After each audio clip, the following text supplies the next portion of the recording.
ಸರ್ಕಾರದ ಕನ್ನಡ ಹಾಗೂ ಸಂಸ್ಕೃತಿ ಇಲಾಖೆಯಿಂದ ಇಂದು 2025ನೇ ಸಾಲಿನ ರಾಜ್ಯೋತ್ಸವ ಪ್ರಶಸ್ತಿ ಪ್ರದಾನ ಸಮಾರಂಭ ಆಯೋಜಿಸಲಾಗಿತ್ತು.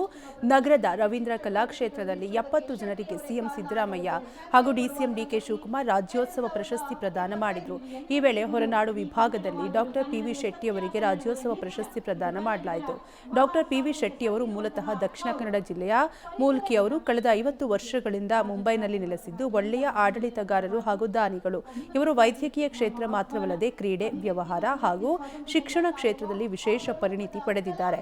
ಮುಂಬೈ ಕ್ರಿಕೆಟ್ ಸಂಸ್ಥೆಯ ಹಣಕಾಸು ವಿಭಾಗದ ಕಾರ್ಯದರ್ಶಿಯಾಗಿ ಸೇವೆ ಸಲ್ಲಿಸಿದ್ದು, ಇವರ ಸೇವೆಯನ್ನು ಗುರುತಿಸಿ ಕರ್ನಾಟಕ ಸರ್ಕಾರ ರಾಜ್ಯೋತ್ಸವ ಪ್ರಶಸ್ತಿ ನೀಡಿ ಗೌರವಿಸಿದೆ. ಹೆಚ್ಚುವುದಕ್ಕೆ ಶೆಟ್ಟಿ ಅವರೇ ಕಾರಣ ಅನ್ನೋದು ಹೆಮ್ಮೆ ಪಡುವ ಸಂಗತಿ. 2025 ಎಂದೆಂದಿಗೂ ಈ ಕನ್ನಡವಾಗಿರು, ಕನ್ನಡವೇ ಸತ್ಯ, ಕನ್ನಡವೇ ನಿತ್ಯ.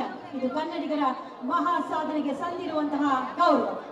ಪರಿಸರ ಪ್ರಶಸ್ತಿಗೆ ಭಾಜನರಾಗಿರುವಂತಹ ಎಲ್ಲ ಮಹನೀಯರ ಪರವಾಗಿ ಅಭಿಮತಕ್ಕಾಗಿ ನಮ್ಮ ಆಹ್ವಾನ.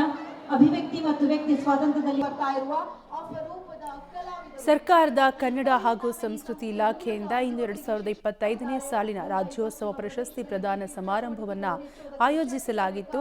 ಈ ಸಮಾರಂಭವನ್ನು ನಗರದ ರವೀಂದ್ರ ಕಲಾಕ್ಷೇತ್ರದಲ್ಲಿ ಆಯೋಜಿಸಲಾಗಿದ್ದು 70 ಜನರಿಗೆ ಸಿಎಂ ಸಿದ್ದರಾಮಯ್ಯ ಹಾಗೂ ಡಿಸಿಎಂ ಡಿಕೆ ಶಿವಕುಮಾರ್ ರಾಜ್ಯೋತ್ಸವ ಪ್ರಶಸ್ತಿ ಪ್ರದಾನ ಮಾಡಿದರು.